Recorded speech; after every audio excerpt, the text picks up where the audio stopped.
box spanner to get on the nut properly, or a pass-through socket set. This is a Crescent pass-through socket set. Really good bit of kit, and that will allow you to go right down to the nut. The stem comes through as it's a pass-through set to give you good purchase on the valve. When removing these valves, there's always water that's going to come out of the valve, residual water that's left in there. So I try and stick something, a rag in there, try and prevent it going behind the wall. So now I've got something in there, I'm free to remove this valve.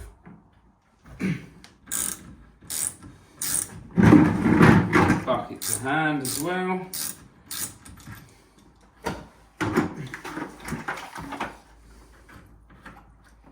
And there's the water coming out.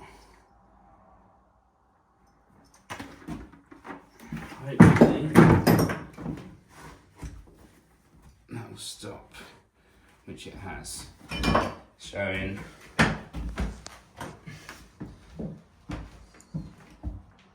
the inside of the valve.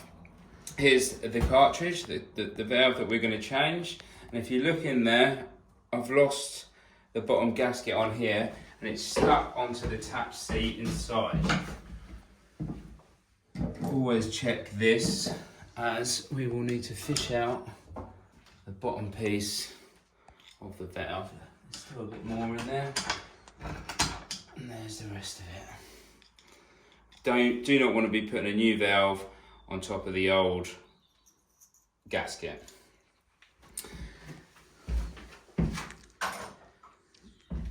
Get your new valve and repeat the process in reverse, sorry.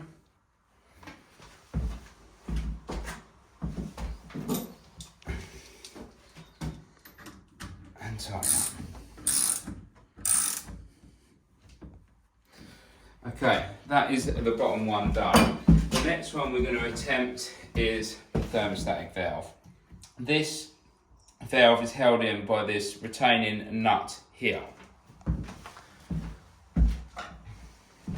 The only way I think we can get this out is, I don't know if there's a special tool for it, but I will use a hammer and a screwdriver. Getting the screwdriver into the groove of that nut and tapping, and you can see that it's started to move quite easily actually.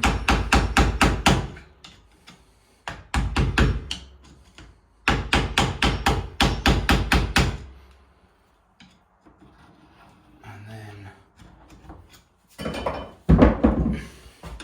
that nut should come out.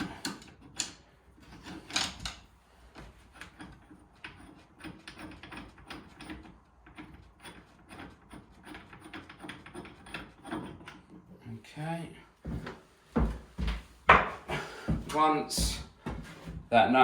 Once the retaining nut is removed, we just need to pull forward. So we're probably going to have a bit of water here as well. Some of these are really stuck in as well. Haven't had this out before. Pair of grips on it.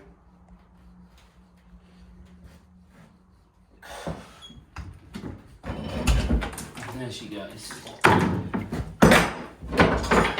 a rag to hand again. Don't want any water going behind the wall. Okay, now we're ready to refit the new thermostatic cartridge. On this cartridge here, if you can see, there is a lug here, a small lug on the outside of this circle here. Can you see that on the video? And then inside here, there is a space for that lug inside here. Can you see that in there? And there's also a lug on this side. This lug needs to go onto the left-hand side. On this cartridge, you've got two chambers here. This is the cold water one. Okay, there's a hole there where the cold water comes through. This is the hot water side, and then the mixed water comes out the end. So I'm looking inside here. I can see that this is going to cover this bottom one here. this the top and that the back, with the lug going into this side. So I've silicone greased these O-rings here. Make sure you do that, it will help for ease of fitting the new valve. And push in and make sure that lug is into that cutout, which it is there, and push in. Once that is in, then the valve cannot spin anywhere because of that lug, and then refit this concealing nut. The only way I can tighten this is the same way as I got it out.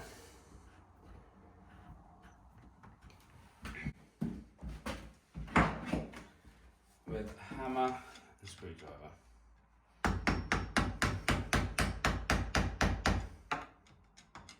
Just till it starts to get tight.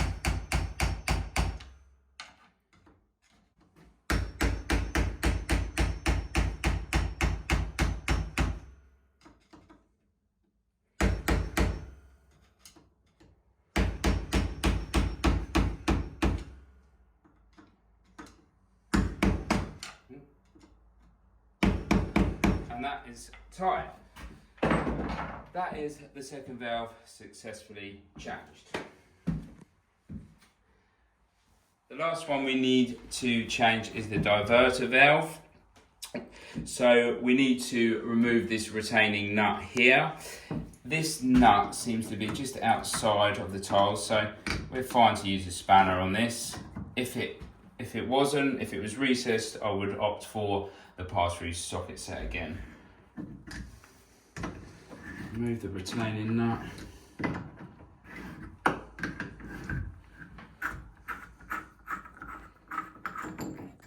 And you can see the diverter valve. Now the retaining nut is removed, we just need to pull it out. A bit of water's come from the head there. This is the new diverter valve. The only thing we need to do here is make sure you align these lugs with the holes on the valve seat here. Same again, I've silicone greased this O-ring, lining up the holes, and what you're looking for is that clunk. You know that it's there, and then that sending it home there. Make sure it's all the way back in. Then replace the retaining nut.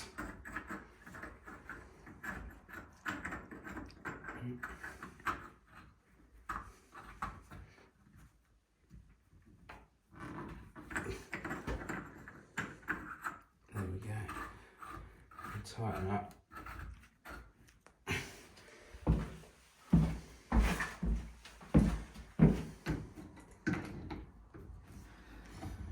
Tighten up with the spanner.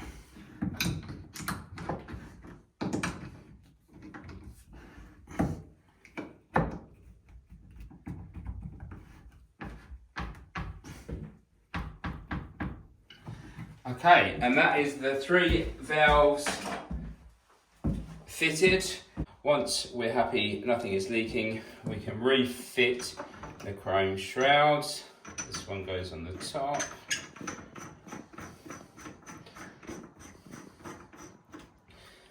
And the bottom.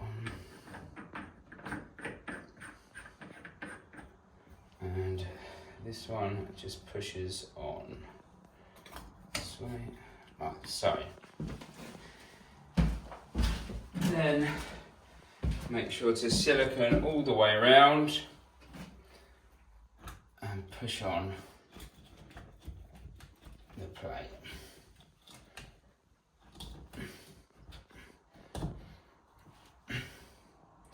Now we need to refit the spline adapters. The top one and the bottom one doesn't really matter where they go. They've got this stopping lug on them. On the top and the bottom one, it doesn't matter where they go. So we can refit them.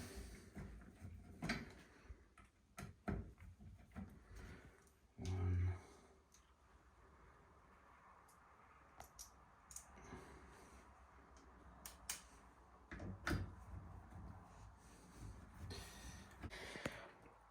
Now we need to fit the spline adapter on the thermostatic cartridge. This lug here needs to stop against this lug here at the right position to prevent anyone burning themselves.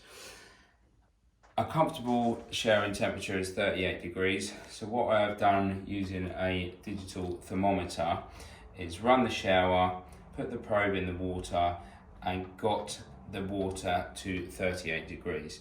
Now I'm going to refit this spline adapter with this lug against the stopper here, preventing anyone from turning it hotter so no one can burn themselves. This is the range of motion there. When it comes all the way back to cold here, it stops and stops here at 38 degrees. For people that want hotter showers, you can simply adjust this, either turn it a bit more clockwise and then turn it back. That will get you hotter, but we need to bear in mind what people are in the house and we want to stop anyone burning themselves. Once that is aligned correctly, tighten up, then we can refit the handles and the job is complete.